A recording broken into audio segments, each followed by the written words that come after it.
Hi hello నమస్తే welcome back to Uma's kitchen. ఈరోజు మనం జొన్నలతో ఉప్మా చేసుకుందామండి. మామూలుగా నార్మల్ ఉప్మా కాకుండా ఇలా జొన్నలతో ట్రై చేయండి. హెల్త్కి హెల్త్ ఉంటుంది, టేస్ట్ కూడా ఉంటుంది. అలాగే వెయిట్ లాస్ చేసుకునే వాళ్ళకి కూడా చక్కగా ఉపయోగపడుతుందండి. ఇక లేట్ చేయకుండా వీడియోలోకి వెళ్ళి ఎలా తయారు చేసుకోవాలో చూద్దాం.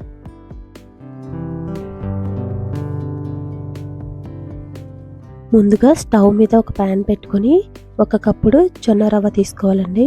ఈ జొన్న రవ్వ మనకి కిరాణా స్టోర్లో కానీ ఆన్లైన్లో కూడా దొరుకుతాయండి. ఇప్పుడు స్టవ్ని లో ఫ్లేమ్లో పెట్టుకొని ఈ రవ్వని దోరగా వేయించుకోవాలి. రవ్వని 2 నిమిషాల పాటు మంచి సువాసన వచ్చే వరకు వేయించుకుంటే సరిపోతుందండి. ఇలా వేయించుకున్న రవ్వని స్టవ్ ఆఫ్ చేసుకుని పక్కన పెట్టేసుకుందాం. ఇప్పుడు ఉప్మా చేసుకోవడానికి స్టవ్ మీద ఒక బాండీ పెట్టుకొని 2 స్పూన్ల ఆయిల్ వేడి చేసుకోవాలి. ఆయిల్ వేడైన తర్వాత 1/2 స్పూన్ జీలకర్ర, 1/2 స్పూన్ ఆవాలు, మినప్పప్పు 1 స్పూన్, శనగపప్పు 1 స్పూన్ వేసుకోవాలి. ఈ పప్పుల్ని 1 నిమిషం పాటు లో ఫ్లేమ్లో వేయించుకోవాలి.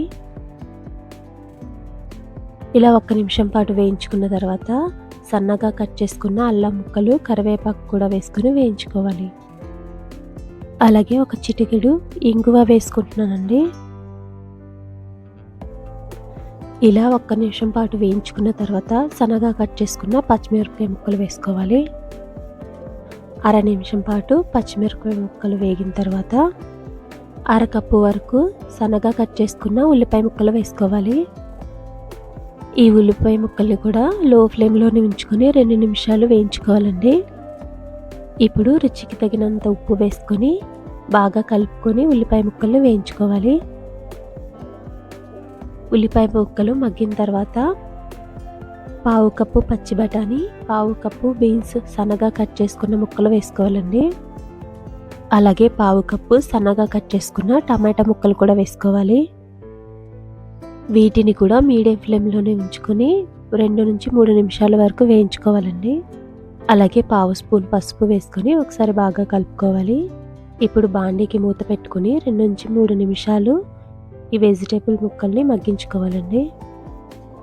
మధ్యలో 1-2 సార్లు కదుపుకుంటూ ఈ వెజిటేబుల్ ముక్కల్ని బాగా మగ్గించుకోవాలి. ఇందులోకి మీకు కావాలనుకుంటే ఇంకా క్యారెట్, క్యాలీఫ్లవర్ కూడా వేసుకోవచ్చండి. 1 కప్పు జొన్న రవ్వకి 3 కప్పుల నీళ్ళని మరిగించుకోవాలండి. ఇలా వెజిటేబుల్ ముక్కలన్నీ మగ్గిన తర్వాత మరిగించుకున్న నీళ్లు వేసుకొని బాగా కలుపుకోవాలి. ఇప్పుడు బాండీకి మూత పెట్టి నీళ్ళని మరిగించుకోవాలి. ఇలా నీళ్లు మరుగుతున్నప్పుడే రుచి చూసుకొని ఉప్పు వేసుకోవాలండి.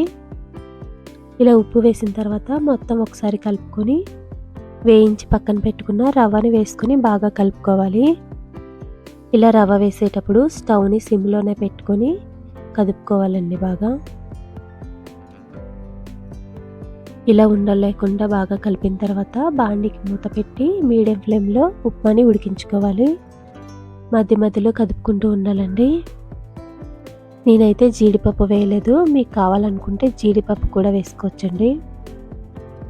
ఈ జొన్న రవ్వ ఉప్మా నార్మల్ ఉప్మా కన్నా కొంచెం పలుచగా ఉంటుందండి. జొన్న రవ్వ ఉడకడానికి టైం పడుతుంది కాబట్టి 1 గ్లాసు రవ్వకి 3 గ్లాసులు వాటర్ వేసుకున్నాం కదా, అందుకే కొంచెం పలచగా ఉంటుంది ఉప్మా. ఉప్మా ఇలా దగ్గర పడిన తర్వాత ఇంకొకసారి బాగా కలుపుకొని బాండీకి మూత పెట్టి సిమ్లో 2 నిమిషాలు మగ్గించుకోవాలి. ఇప్పుడు ఇంకొకసారి బాగా కలుపుకొని 1 స్పూన్ నెయ్యి వేసి కలుపుకోవాలి. వెయిట్ లాస్ కోసం చూసేవాళ్ళు నెయ్యి వద్దనుకుంటే మానేయచ్చండి. ఇలా లాస్ట్లో 1 స్పూన్ నెయ్యి వేస్తే టేస్ట్ అయితే బాగుంటుంది. ఇక చివరిలో సన్నగా కట్ చేసుకున్న కొత్తిమీర వేసుకొని మొత్తం బాగా కలిసేటట్టు కలిపేసుకోవాలి. కావాలనుకుంటే లాస్ట్లో కొంచెం నిమ్మరసం పిండుకుంటే ఇంకా టేస్టీగా ఉంటుంది.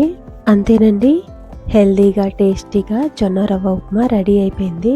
చూసారు కదా ఎంత ఈజీగా ప్రిపేర్ చేసుకున్నామో. చాలా అంటే చాలా టేస్టీగా ఉంటుంది. వారానికి ఒక్కసారైనా మన ఫుడ్లో మిల్లెట్స్ని యాడ్ చేసుకోవాలండి. ఈ వీడియో మీకు నచ్చినట్టయితే లైక్ చేసి కామెంట్ చేయండి. మరిన్ని హెల్దీ అండ్ టేస్టీ రెసిపీస్ కోసం ఉమాస్ కిచెన్ ఛానల్ని సబ్స్క్రైబ్ చేసుకోండి. Thank you.